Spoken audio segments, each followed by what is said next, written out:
Hello, welcome back to Sunday Watts. And today we got our first couple of subscribers. Who are they? Shout them out.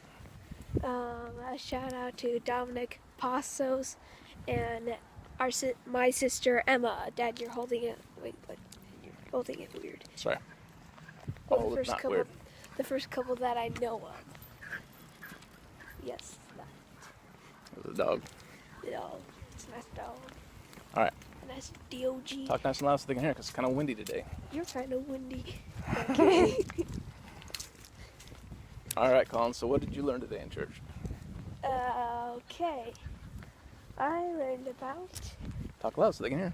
I'm not gonna scream, Dad. I'm just gonna talk like this. All right, go ahead. So today we learned about. I can't remember. I know what it is, but what's the word? It starts with PL. What does it have to do with? I don't know. You don't know what it has to do with? I'm sorry. I forget quickly. How about perseverance? I- Pride. Hold on. Perseverance.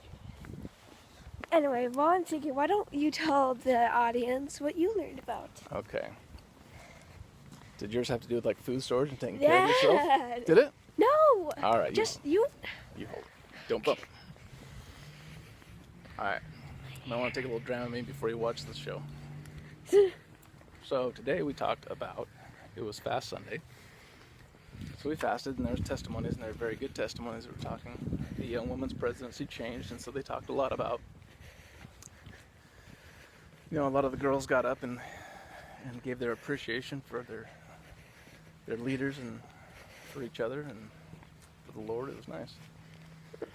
And then in our class we learned about self-reliance, provident living, that kind of thing, specifically having to do with finances. Okay. And a member of our ward who is a financial planner, he's got a lot of credentials. He gave about the best. Well, why don't you tell the audience what a credential is? Well, a credential is something like you studied something and they gave you instead of like a degree, A certificate? a certificate, a Okay. credential. Right. And he used an analogy of Charlie and the Chocolate Factory having to do with finances. And it was really good. And he talked about how there's people like in the story like Charlie. And Charlie had hope and he had integrity.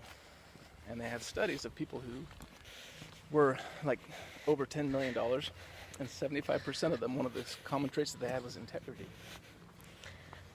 And then he talked about, remember the kid Augustus Gloop? The fat one? Good, how you doing, bud? Oh, just replacing a couple bulbs. Oh, that sounds fun. Good project. All right, Dad. Anyway, so The fat kid? The fat Danish? he was German? overweight. Hold still. I'm trying my best here. Okay. Let's see. Yeah, why don't you? All right, I'm gonna hold it. Anyway, so he talked about the Augustus Gloop in all of us, and how sometimes what was Augustus like? Was he greedy? Yes, very much greedy. Was he always stuffing his mouth? Yeah. You want to sit down at the tree and talk? Yep. The break tree. The break tree. And sit down and have a break. Yep. All right. All right, so he talked about how that will ruin our finances if we're like Augustus Gloop and we're always just grabbing and grabbing every store that we go to. I want something. I need something. I gotta have something. Yeah, that's totally not like me. No, not at all. So anyway, and then he talked about the Veronica Verooks or the Veruca, whatever her name was, the girl that was, I want it now. The gum chewing girl? Uh-huh. Ah. And he talked about how we have to have everything now and can't wait. And he talked about how people who are frauds, how people who try to rip people off, they do exactly that. They make it, I gotta have it now. I can't wait. I I can't. need it now. I need it now. I need it now. And he talked about how we need to control those characters in our lives. Remember the Johnny TV, or whatever his name is? Mike TV? Oh, the kid who watches TV a lot Yeah. and wants to be a cowboy and all that? He did a statistic. Are you ready for this? He said the average attention span, do you know what that is? Yeah, How long you can pay attention? yeah. That's- Of a goldfish is way better than a human's. Yeah, how'd you know that? Mrs. Growth. Yeah. That's why she called us goldfish, because our attention span is way short.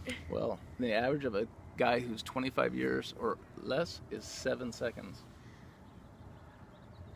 And the average attention span of a goldfish is 9 seconds. So, on average, goldfish have better attention spans than anybody under 25. And he said additionally, people... I know, it's scratched. Additionally, people who have...